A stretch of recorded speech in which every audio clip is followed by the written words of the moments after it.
Jésus. Acclame le roi des rois. Acclame le Seigneur des seigneurs. Acclame Jésus-Christ. Acclame Jésus. Alléluia. Amen. On va chanter un chant. Gloire, gloire, gloire à l'agneau. Chantons gloire, oh oui, gloire, gloire.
Le vrai toi-même. Amen. Parce qu'il faut que tu te connectes avec le vrai toi-même pour que tu puisses réussir sur la terre. Pour que tu puisses régner sur la terre, il faut que tu te connectes avec le vrai toi-même. Amen. Amen. Nous allons partager une parole du Seigneur qui a pour thème l'entrée en matière ou entrer dans ta vraie nature. Entrer en matière ou entrer dans ta vraie nature. Amen. Tu peux dire cela à ton frère, à ta soeur. Entrer en matière ou entrer dans ta vraie nature. Voilà. Entrer en matière, généralement, c'est lorsqu'on fait des thèses, on rentre en matière, on commence par quelque chose, on commence généralement par l'humour pour faire que les gens soient captivés. C'est ce qu'on appelle entrer en matière. Ça veut dire commencer quelque chose, débuter quelque chose, affronter quelque chose, commencer quelque chose. Un début à quelque chose. C'est ça, entrer en matière. Ou entrer dans ta vraie nature. Aujourd'hui, je vais en fait mettre ça d'une autre phase, en fait, pour dire que l'entrée, il faut savoir, lorsqu'on entre, on entre pour aller de l'extérieur vers l'intérieur. Amen. Et c'est ça, c'est en cela que je veux en fait nous emmener ce soir, pour que nous puissions rentrer de l'extérieur à l'intérieur. que tu entres de ton extérieur vers ton intérieur. Amen. Parce que pour agir, il faut que toi tu rentres de ton extérieur, qui est ta peau, qui est tout ce que tu vis, ta maison, ta situation de tous les jours, ta vie courante, c'est ton extérieur. C'est l'apparence que les gens voient de toi. C'est tout ce que tu présentes devant les gens. Les gens peuvent te juger parce que tu es bien ou mal habillé. Ça, c'est encore l'aspect extérieur. Mais lorsqu'on entre en matière, on quitte l'aspect extérieur pour entrer dans l'aspect intérieur. C'est ce que l'Éternel regarde, c'est ce que l'Éternel voit. La Bible dit, l'Éternel regarde au cœur. Il ne regarde pas à l'aspect extérieur, il regarde à l'aspect intérieur. Et c'est dans ce sens que nous allons commencer à expliquer, à étudier la parole de Dieu pour comprendre quel est mon aspect intérieur qui doit faire que je puisse dominer dans mon extérieur. Comme on dit, c'est le spirituel qui gouverne le physique. Si tu n'as pas encore appréhendé ton spirituel, tu ne pourras pas manifester ton physique avec impact en fait. Et si Dieu nous appelle, si nous sommes les enfants de Dieu, c'est pour arriver à ce point. Pour arriver à prendre, à rentrer, à quitter notre extérieur pour rentrer dans notre intérieur. Amen. Amen. Donc c'est un peu ça, entrer en matière. Donc tu rentres dans ta vraie nature, dans ton histoire en fait, ce que tu es réellement. Je vous assure, ce que vous êtes là, ce n'est pas ce que vous êtes. Amen. Même lorsqu'on fait le culte, lorsqu'on rend le culte, c'est l'aspect des choses célestes. C'est des choses célestes que nous faisons ramener sur la terre. Selon que Dieu a instruit Moïse, lorsqu'il baptisait le tabernacle, de faire tout d'après le modèle. Parce qu'il y avait un modèle qu'il devait faire. Lorsque nous servons Dieu, nous devons le faire avec l'esprit. Et avec l'esprit, c'est le modèle que lui-même il nous donne. Ça ne sera pas toi qui vas t'exprimer, ça ne sera pas toi qui vas te faire valoir. Ça sera toi qui vas présenter Christ. Dans tout ce que nous faisons, nous présentons Christ. Amen. Amen. Donc, on va lire dans Jean chapitre 3, nous allons lire le verset 1 jusqu'au verset 16. Nous allons lire l'histoire de Nicodème. Papa Tati va nous aider. Merci. Jean chapitre 3, verset 1, verset 16. Je lis au nom du Seigneur Jésus-Christ. Mais il y eut un homme d'entre les pharisiens, nommé Nicodème, un chef des Juifs, qui vint, lui, auprès de Jésus de nuit, et lui dit. Amen. La Bible dit, il y eut un homme d'entre les pharisiens nommé Nicodème, un chef des Juifs. Dans ma Bible, il y a un autre verset, il y a Jean 19, verset 39. Ça nous explique le contexte de Nicodème. Qu'est-ce qu'il était en fait? Il était chef de Juifs, il était quoi? Il était dans la maison de l'Éternel. Il regardait la loi, c'était les maîtres de la loi. Dans le temps ancien, les Bibles, ce n'étaient pas des petites Bibles. Les Bibles, c'était des grosses Bibles comme ça. Tu pouvais te retrouver à l'intérieur de la Bible et ils étaient là. C'est ça les rabbins, même jusqu'à nos jours, c'est comme ça là qu'ils feuillettent la Bible. Ils sont là, ils sont dedans. Il était maître de la loi, il était pharisien. Il connaissait beaucoup de choses intellectuellement, il connaissait beaucoup de choses. Peut-être il connaissait tout ce qui était avant Jésus et après Jésus. Il connaissait tout ça. Donc c'était ça Nicodème. La suite, Papa Tati. Rabbi, nous savons que tu es un docteur venu de Dieu, car personne ne peut faire ces miracles que tu fais si Dieu n'est avec lui. Verset 3. Jésus lui répondit, en vérité, je te le dis, si un homme ne naît de nouveau, il ne peut voir le royaume de Dieu. Nicodème lui dit, comment un homme peut-il naître quand il est vieux? Peut-il rentrer dans le sein de sa mère et naître? Amen. On va d'abord s'arrêter là. La Bible dit qu'il vient auprès de Jésus de nuit et lui dit, Rabbi, nous savons que tu es un docteur de la loi, car personne ne peut faire ces miracles que tu fais si tu n'es avec lui, si Dieu n'est avec lui en fait. Il savait que Dieu était avec Jésus. Il savait toutes ces choses-là. Il savait qu'il pouvait rentrer dans la présence de Dieu. Le diable, ce qu'il pourra faire dans ta vie, il fera quoi? Il te permettra tout. mais il ne te permettra pas que tu puisses jouir des choses. Il va te permettre de venir à l'église, mais il ne va pas te faire découvrir le bonheur qu'il y a de vivre dans l'église. Il va te permettre de connaître les gens, mais de ne pas acquérir d'autres personnes, ce qu'ils peuvent apporter dans ta vie. Nicodème connaissait que Jésus-Christ, qu'il faisait des miracles. Il pouvait se contenter aussi seulement à obtenir ces miracles, à vivre les miracles de Dieu, à obtenir des miracles, mais il y avait une chose, il n'était pas encore né de nouveau.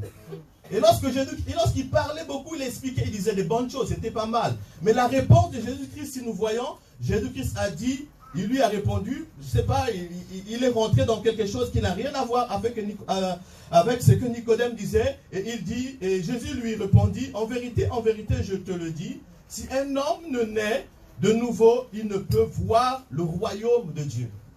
Voyez-vous, il savait que Jésus-Christ pouvait faire des miracles, il savait que Dieu était avec lui, il savait beaucoup de choses. Il était maître de la loi, mais il y avait une chose, il n'était pas encore rentré dans sa matière.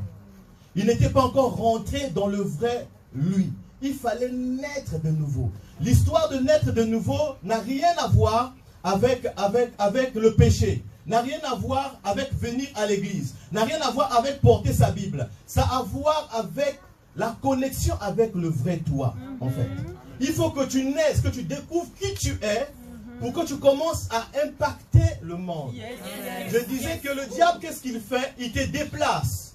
Il te met dans l'environnement de Nicodème, maître de la loi. Il te met dans l'environnement de Nicodème, tu connais les choses. Il te met dans la dimension de Nicodème, tu connais chanter. Il te met la dimension de Nicodème, tu peux servir dans l'église. Il te met dans ces conditions, mais il t'écarte de la nouvelle naissance. Il t'écarte de ta connexion avec le vrai toi pour impacter, pour dominer, pour régner, pour réaliser quelque chose de grand dans ta vie, dans ta famille. Et ça, c'est l'entrée. L'entrée. Lorsqu'on rentre, il faut arriver à ce point-là. Lorsqu'on rentre, il faut que tu commences à t'élever en esprit. Voyez-vous, si tu veux réussir quelque chose sous la terre, sinon si on peut prendre les gens qui sont dans le monde, les loges ou bien les sociétés même, il y a un esprit qui incarne. Et pour réussir, il faut collaborer avec cet esprit-là. Il faut faire chair avec eux. Vous voyez, là je pars un peu loin, mais on va revenir. Donc après, il faut en fait que tu naisses de nouveau. Que tu naisses de nouveau, qui n'a rien à voir, comme je disais, avec le péché.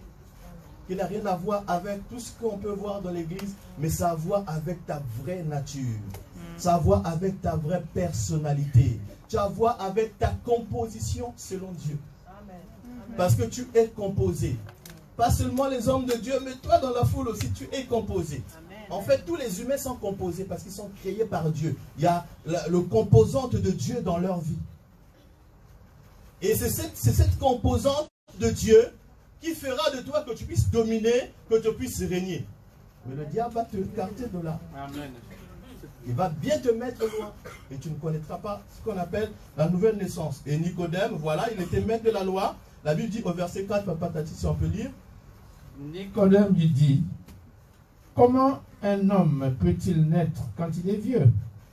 Peut-il rentrer dans le sein de sa mère et naître? Comment un homme peut naître quand il est vieux? Il va encore rentrer dans le sein de sa mère? Non, il y avait question de retrouver le vrai lui. Question de retrouver le vrai lui. C'est ce que le diable fait aussi dans l'église. Ici, Nicodème était dans l'église. Et il y a beaucoup de gens dans l'église qui sont dans ce domaine qu'on appelle l'apostasie. L'apostasie, ce n'est pas pour les païens. L'apostasie, c'est pour les chrétiens. L'apostasie, c'est pour le peuple de Dieu. Ils sont dans l'éloignement de la base. Il y a une base, il y a une manière de faire les choses, mais ils ne sont plus dans cette manière de faire, ils sont dans une autre manière de faire les choses. Ils sont dans l'apostasie et ils n'impactent pas, mais ils causent du trouble.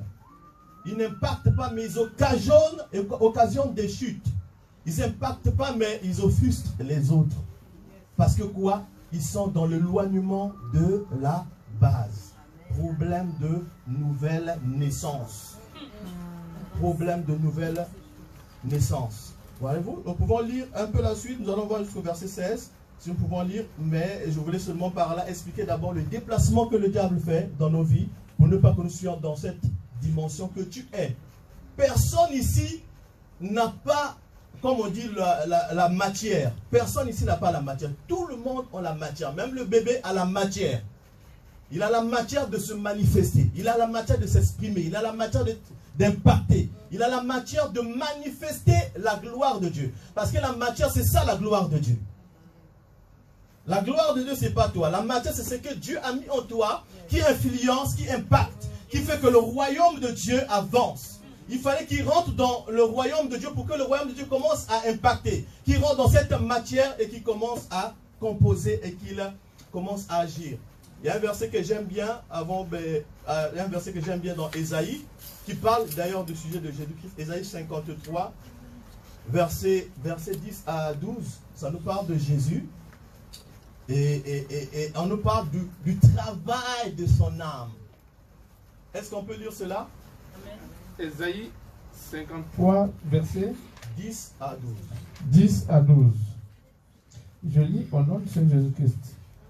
Il a plu à l'Éternel de le briser par la souffrance.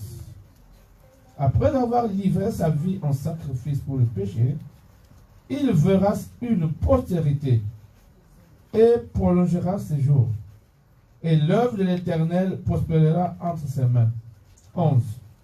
À cause du travail de son âme, il rassasiera ses regards. Par sa connaissance, mon serviteur justifiera beaucoup d'hommes, et il se chargera de leurs iniquités. Verset 12, pardon. C'est pourquoi je lui donnerai sa part avec les grands, il partagera le butin avec les puissants, parce qu'il s'est livré lui-même à la mort, et qu'il a été mis au nombre des malfaiteurs, parce qu'il a porté les péchés de beaucoup d'hommes, et qu'il a intercédé pour les coupables. Amen.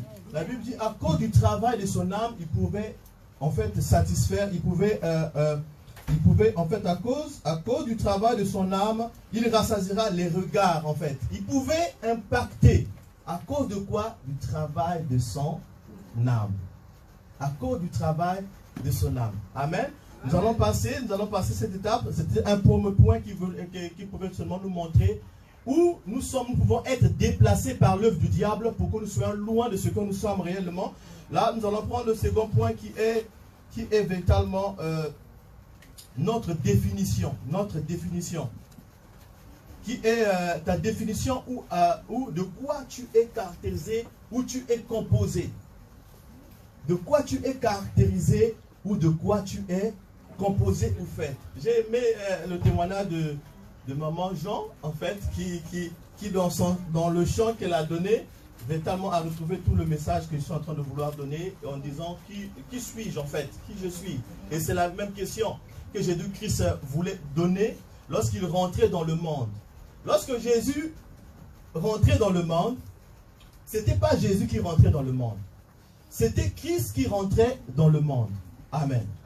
Christ, c'est différent de Jésus. Christ, c'est la mission. C'est le oint, le mandat, en fait, la mission de Jésus sur la terre.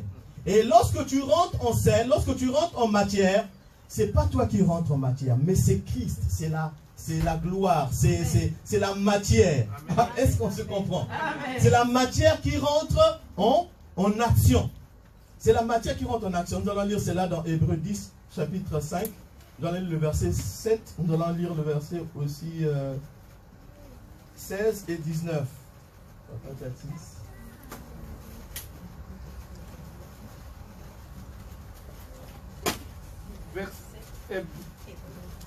Hébreux 10, versets 5 à 7. Je lis au nom de Seigneur Jésus-Christ. C'est pourquoi Christ, entrant dans le monde, dit: tu n'as voulu ni sacrifice ni offrande, mais tu m'as formé un corps. Amen. On peut s'arrêter d'abord là. La Bible dit, c'est pourquoi Christ. On ne nous a pas parlé de Jésus, fils de Joseph. On ne nous a pas parlé de celui qui connaissait raboter la planche. On nous parle de Christ. Christ qui fait quoi? Qui rentre dans le monde. Si tu veux rentrer dans quelque chose dans ta vie, tu veux rentrer dans l'histoire de ta vie, il faut que, pas toi que tu rentres, mais que ta matière rentre d'abord. C'est ta matière qui rentre dans les choses pour commencer à acquérir. Si tu veux obtenir ton mariage, il faut que d'abord ton intérieur rentre dans le mariage. Et puis toi, tu vas rentrer dans le mariage. Si ton intérieur n'est pas encore reconnu, ne reconnaît pas encore le mariage, tu ne pourras pas rentrer. Sinon, tu vas rentrer et puis après, tu vas en sortir vite fait. Parce que ça ne correspond pas. Il n'y aura pas. En fait, l'intérieur, le vrai toi, c'est un code. Si vous voyez, vous, devant les portes qui s'ouvrent, lorsqu'on s'apporte, la porte s'ouvre parce qu'il voit la personne s'approcher. Et c'est le code.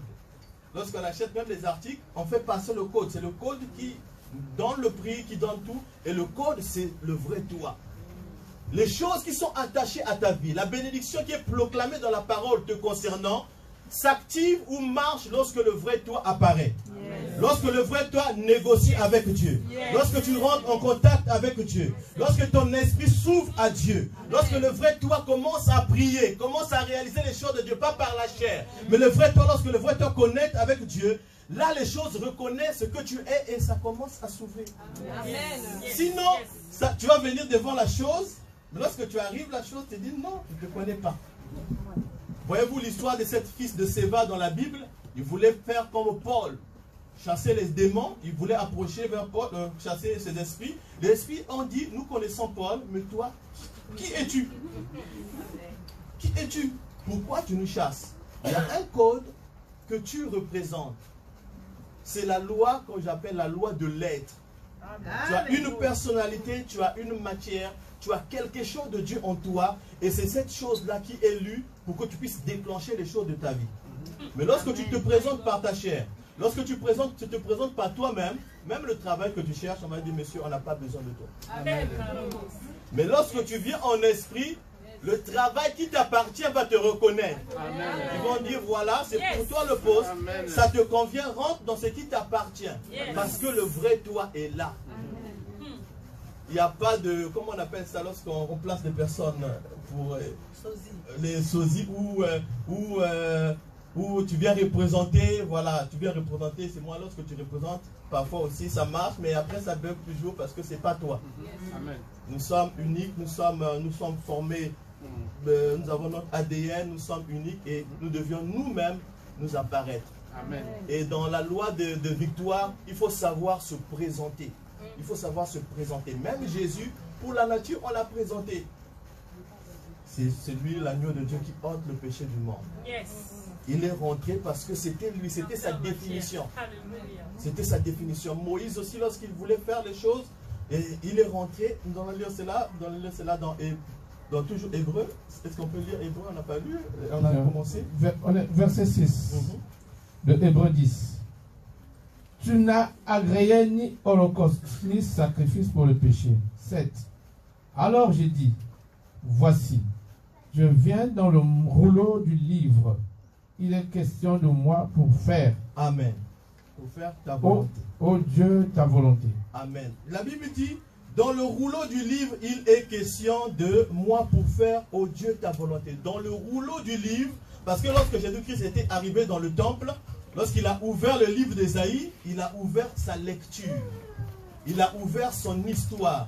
Il a dit, ces paroles-là sont accomplies aujourd'hui.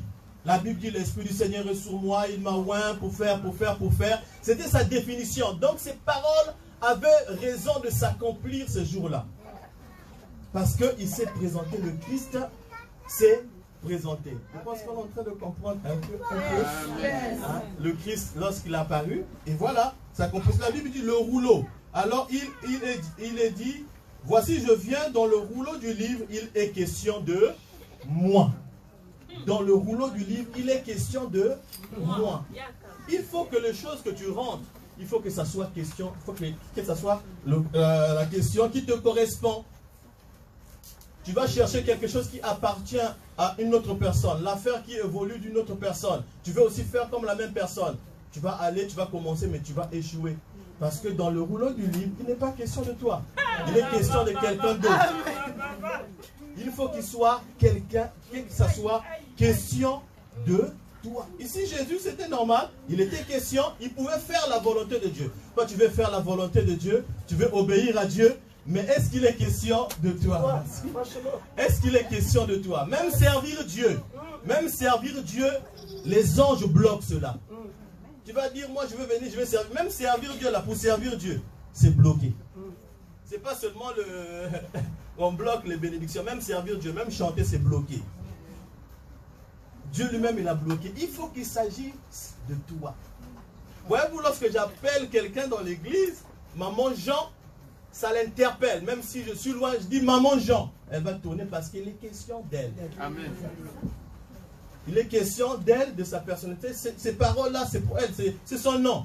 Du coup, elle va se retourner. Lorsqu'on appelle aussi quelque chose qui t'appartient, tu vas commencer à réagir dans ta vie. Lorsque tu es aussi devant quelque chose qui te correspond, tu vas commencer à réagir. Parce qu'il est question de toi. Mais pour que ça soit question de toi, il faut que tu rentres dans la matière. Il faut que tu sois, que ton côté, on va dire ça à la suite, ton côté christique. Voilà, ton côté christique. Jésus avait le côté Christ. Le côté Christ, c'est le côté ouin. Le côté Christ, c'est le côté de sa mission. Le côté Christ, c'est le côté de sa définition. Cette chair a sa définition, c'est pourquoi on l'utilise ici. S'il n'avait pas de définition, je ne sais pas, peut-être ça devait se retrouver à la route, peut-être passage piéton. Mais comme sa définition, c'est être là pour qu'on puisse utiliser comme pupitre pour prêcher, c'est là. Amen. Il faut que tu sois dans ta définition pour que tu commences à agir. Ne sois pas dans une autre couloir et chercher à agir. Tu ne pourras pas réussir. Voyez-vous, donc il s'agissait de Jésus, donc il pouvait commencer la mission. Il pouvait commencer le ministère. Il pouvait commencer à atteindre des nations. Il pouvait commencer à impacter. Il pouvait commencer à agir. Il est question de Jésus-Christ. D'ailleurs même, lorsque Jésus-Christ rentrait dans Jérusalem, dans Matthieu chapitre 16, le verset 15 à 16, Papa Tati, on peut lire, la Bible nous parle lorsque Jésus-Christ rentrait, il voulait rentrer dans Jérusalem, dans une ville, et il a demandé aux disciples, que dites-vous que je suis? Devant toutes les choses que tu veux rentrer dans ta vie, dans ton histoire, il faut te poser la question, est-ce que ça me correspond? Il faut poser la question de savoir, est-ce qu'il s'agit bien de moi? Avant que je ne rentre dans ça. Est-ce que ça me correspond? Si ça ne te correspond pas, ne rentre pas. Sinon, ça ne va pas marcher. Matthieu chapitre 16. Vous faites compatible. Amen. C'est vrai. Amen. Matthieu 16, versets 15 à 16. Amen. Je lis au nom du Seigneur Jésus-Christ de Nazareth. Et vous, leur dit-il, qui dites-vous que je suis? Simon-Pierre répondit, tu es le Christ, le Fils du Dieu vivant. 17. Jésus, reprenant la parole, lui dit, tu es heureux, Simon, fils de Jonas, car ce ne sont pas la chair et le sang qui t'ont révélé cela, mais c'est mon Père qui est dans les cieux. Voilà, amen. La Bible dit, ce n'est ni la chair ni le sang qui t'ont révélé ces choses, mais c'est l'esprit en fait. Tu es rentré en contact avec l'esprit. Ton côté christique a travaillé, a fonctionné pour comprendre que ce n'est pas la chair et le sang qui a révélé ces choses-là, mais ici, lorsque la Bible dit, lorsqu'il voulait rentrer dans quelque chose, il a posé d'abord la question ici, que dites-vous que je suis? Est-ce que je suis Jésus, fils du charpentier? Est-ce que je suis Jésus qui a peut-être seulement donné le pain aux gens, manger, nourrir? Mais il voulait les faire comprendre le côté qu'il est, sa mission. Et l'autre a répondu, tu es le Christ. Il n'a pas dit que tu es Jésus. Il a dit, tu es le Christ. Et le Christ veut dire, je venais de dire, le Christ veut dire la mission de Jésus. C'est celui qu'on appelle le Messie, le Massia, qui vient pour accomplir les œuvres de Dieu. Et c'est ça, lorsqu'il voulait rentrer, il fallait que les gens se rendent compte de cela. Il fallait que les gens se rendent compte de cela. Voyez-vous, si le monde attend avec une ardente désir la révélation des fils de Dieu, ce n'est pas la révélation de quelqu'un qui sait prêcher, c'est la révélation de la personne qui peut manifester son côté christique pour activer d'autres personnes, pour contaminer, pour influencer, pour communiquer un message de Dieu. Il faut que le côté là, c'est ça que la nature souffre. La nature lui-même, il est esclave, nous dit Romain. La nature lui-même, il est esclave. Il attend que nous, les enfants de Dieu, que nous puissions manifester notre côté christique. Il disait que toi, tu as un côté christique. Personne ici n'a pas le côté christique. Tout le monde a ce côté-là. C'est Dieu qui t'a formé et tu as ce côté-là. Lorsque tu montes en esprit, lorsque tu te connectes, tu peux rentrer en contact avec cela. Donc après, pour clôturer, pour ne pas être lent, c'est pour dire, on peut lire encore d'autres versets, sinon Actes chapitre 7, verset 17 au verset 38. Actes chapitre 7, verset 17 à 38. Je lis au nom de Saint Jésus-Christ de Nazareth. Le temps approchait où devait s'accomplir la promesse que Dieu avait faite à Abraham, et le peuple s'accrut et se multiplia en Égypte, jusqu'à ce que parut un autre roi qui n'avait pas connu Joseph. Ce roi, usant d'artifices contre notre race, maltraitant nos pères, au point de leur faire exposer leurs enfants pour qu'ils ne vécussent pas. Amen. La Bible dit au point d'exposer leurs enfants, parce qu'en fait, on voulait que les parents abandonnent leurs enfants pour qu'ils soient tués, en fait. Mais abandonner leurs enfants, c'était en fait abandonner le côté de leur révélation, le côté de leur côté qui devait se manifester. Donc, ils avaient exposé. On peut continuer? Verset 20. À cette époque, naquit Moïse, qui était beau aux yeux de Dieu. Il fut nourri 3 mois dans la maison de son père. Et quand il eut été exposé, la fille de Pharaon le recueillit et l'éleva comme son fils. Moïse fut instruit dans toute la sagesse des Égyptiens, et il était puissant en parole et en œuvre. 23. Il avait 40 ans lorsqu'il lui vint dans le cœur de visiter ses frères, les fils d'Israël.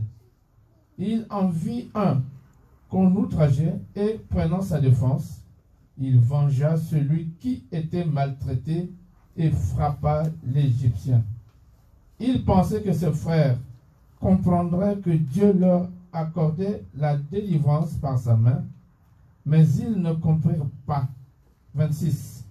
Le jour suivant, il parut au milieu d'eux comme ils se battaient, et il les exhortait à la paix.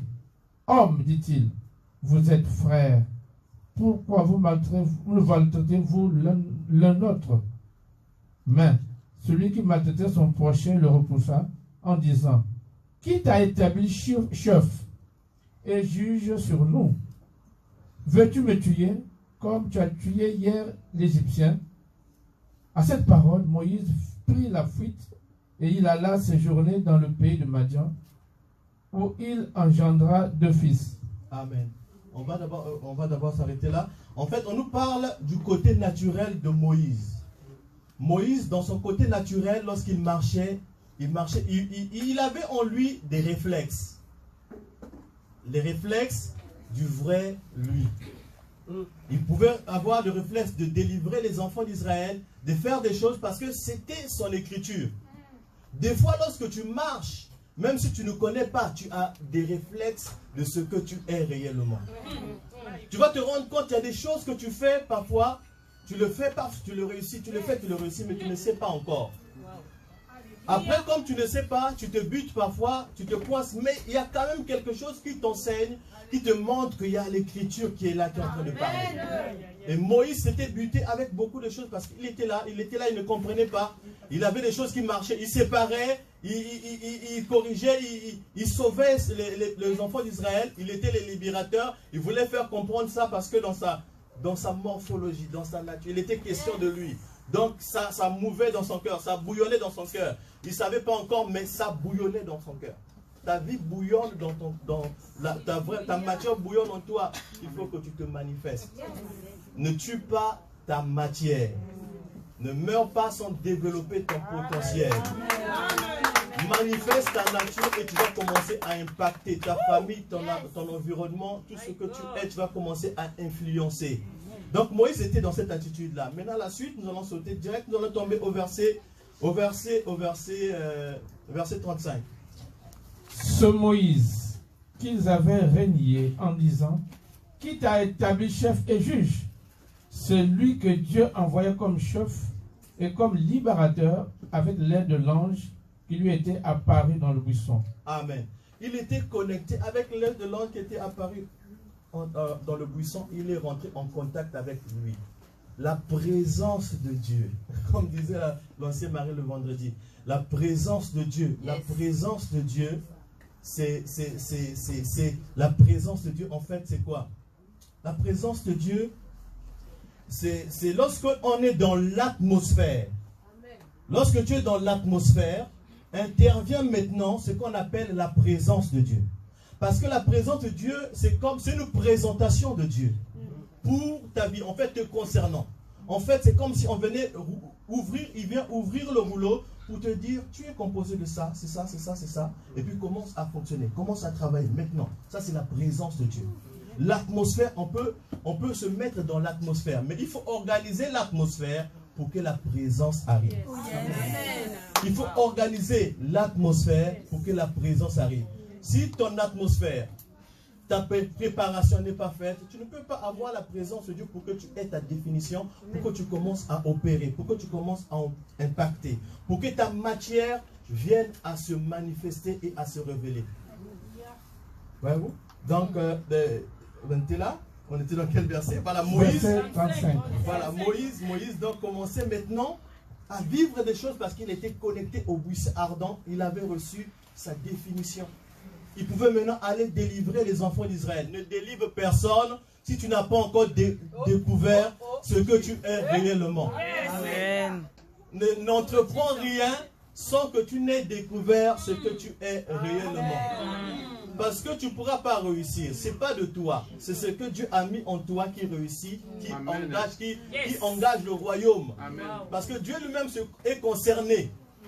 Toi, tu es concerné parce qu'il s'agit de toi. Dieu lui-même est concerné parce que c'est lui-même qui a mis ça en toi. Amen. Et lui-même, il se présente. Lorsque tu te présentes, lui aussi, il se présente. Le royaume et tout l'environnement, l'angéologie de Dieu se présente à toi pour t'accompagner. La Bible dit aussi de Moïse, l'ange qui l'a paru était là et il commençait à faire. La Bible dit, ce Moïse qu'on disait, ce Moïse qu'on n'écoutait pas, ce Moïse qu'on bloquait l'accès, ce Moïse a commencé à faire d'autres choses. Il a commencé à accomplir. Il a commencé à être le libérateur. Papa, on peut continuer. Verset 36. Celui qui les fit sortir d'Égypte en opérant des prodiges et des miracles au pays d'Égypte, au sein de la mer Rouge et au désert, pendant 40 ans. 37. C'était la définition de Moïse. Si on prenait une autre personne, on les mettait là, il ne pouvait pas réussir. C'était sa définition. Ne prends pas la place de quelqu'un d'autre dans ta vie. Toi-même, tu as une définition. Toi-même, tu as quelque chose à faire valoir par rapport à ce que Dieu a fait dans ta vie. Ne prends pas la vie d'une autre personne. Si tu prends la vie d'une personne, tu ne pourras pas accomplir. C'était la définition de Moïse d'être le libérateur. D'être le libérateur. Et c'est à cause de cela qu'il a délivré les enfants d'Israël. Nous allons pas aller loin, je pense que nous avons compris le message un peu. Et nous allons nous mettre debout, nous allons prier le Seigneur. Nous allons dire à Dieu, Seigneur, je veux rentrer dans ma matière. Il est question de moi dans ta parole. La Bible dit dans Somme chapitre 78, la Bible nous parle dans Somme, la Bible dit, une parole a été dite à ton sujet. Une parole a été dite à ton sujet. Une parole qui te correspond. Une parole a été dite à ton sujet. Il y a des choses qui ont été écrites sur toi. Tu le sais. Ce n'est pas quelque chose qu'on va t'apprendre. Ce n'est pas une prophétie que tu ne connais pas. D'ailleurs, la prophétie, ce n'est pas quelque chose que tu ne connais pas. Si quelqu'un vient te dire que je prophétise sur toi, quelque chose que tu ne connais pas, c'est que ce n'est pas la prophétie en fait. La prophétie vient mettre la lumière sur ce que tu connais mais que tu as ignoré, que tu as mis en oubli, que tu ne te rends pas compte. Mais lorsqu'on te dit, à peine qu'on le prononce, tu ressens cela dans ta vie. C'est ça la prophétie. La prophétie, ce n'est pas quelqu'un qui vient te blouir, qui vient te fermer les yeux parce que tu es trop fort et qui dit non. La prophétie, c'est quelque chose qui est déjà en toi. Et cette prophétie est déjà... Ah, nous allons lire ce verset. Nous allons lire ce verset des Hébreux. Pardon. Le verset des Hébreux. La Bible dit, quoi que l'enfant n'eusse né, la promesse de Dieu le concernant était manifestée. Était déjà là. Et cela ne concerne pas sa vie, ne concerne pas sa vie spirituelle, ne concerne pas même pas sa prière. La Bible dit dans Romains chapitre 9, je vais dire le verset 11, la Bible dit, quoique l'enfant ne fût pas encore né et qu'il n'eusse fait ni bien ni mal, afin que le dessein d'élection de Dieu subsiste sans dépendre des œuvres par la seule volonté de celui qui l'a appelé. Papa, tu vas peut-être relire encore. Romains chapitre 9 à partir du verset 11. Nous allons prier selon ces paroles. Romains chapitre 9, le verset 11. Romains chapitre 9, le verset 11. Verset 11. Je lis au nom de Jésus-Christ. Car, quoique les enfants ne fussent pas encore nés, et qu'ils n'eussent fait ni bien ni mal, afin que le dessein d'élection de Dieu subsistât, sans dépendre des œuvres, et par la seule volonté de celui qui appelle. Amen. Ça ne dépend pas de ta prière, ça ne dépend pas des jeûnes, ça ne dépend pas de ta fréquentation à l'église. Ça dépend de celui qui t'a façonné avant même que tu ne sois né. Je te connaissais, je t'ai appelé serviteur, je t'ai appelé. Il y a des choses que tu es avant que tu ne sois né. Tu as été déjà programmé. Ce n'est pas des choses que tu vas commencer à travailler pour les obtenir. C'est des choses qui sont déjà en toi. C'est des choses que tu possèdes déjà, mais qui doivent se manifester afin que ça accomplisse les desseins de l'Éternel. Afin que ça accomplisse les desseins de l'Éternel. C'était dessiné par Dieu. C'est Dieu qui t'a planifié, qui t'a créé. Il t'a déjà tout composé. Il t'a déjà fait. Il t'a déjà donné la matière, la consistance. Ce que tu es, ce qu'on appelle la consistance, c'est la gloire de Dieu. L'ossature, ce qu'on appelle l'ossature, c'est la gloire de Dieu, ce que Dieu a fait. Et cela est déjà en toi. Il faut que cela se manifeste selon les desseins de Dieu. Tu vas dire à Dieu, Seigneur, tu m'as composé, tu m'as façonné, tu m'as créé, tu as fait de moi quelque chose. Fais que je la devienne, fais que je devienne ce que tu as fait de moi. Fais que je manifeste dans cette atmosphère de ta présence, que je me révèle dans le nom de Jésus-Christ de Nazareth. Commence à prier le Seigneur dans le nom de Jésus-Christ de Nazareth. Élève ta voix, soupire après lève-toi, désire le vrai toi. Manifeste-toi, caractérise-toi dans ce que tu es réellement. Car il s'agit de toi pour les choses que tu dois obtenir. Il faut que tu sois ce que tu dois être pour obtenir ce que tu dois obtenir. Au nom de Jésus-Christ de Nazareth. Seigneur, étends ta main sur ton peuple, ô l'Éternel, séjour. Dans le nom de Jésus-Christ de Nazareth. Il est question d'eux dans le rouleau, ô Éternel, notre Père, du livre. Ô Éternel, notre Père, car tu les appelles par leur nom. Tu les as prédestinés à des choses. Tu les as appelés, ô Éternel, notre Père, une grande nation. Tu les as appelés, ô Éternel, notre Père, à ta grâce, à ta manifestation, à ta révélation. Père, révèle-toi dans la vie de ton peuple. Dans le nom de Jésus-Christ de Nazareth. Dans le nom de Jésus-Christ de Nazareth. Dans le nom de Jésus-Christ de Nazareth. Dans le nom de Jésus-Christ de Nazareth. J'appelle la révélation de ta gloire dans la vie de ton peuple. Manifeste, ô Éternel, notre Père, la révélation, ô Éternel, notre Père, de leur histoire. La révélation de ce qu'ils sont. Dans le nom de Jésus-Christ de Nazareth. Pour que le royaume avance. Pour que ton œuvre, Éternel, notre Père, se réalise. Dans le nom puissant de Jésus-Christ de Nazareth.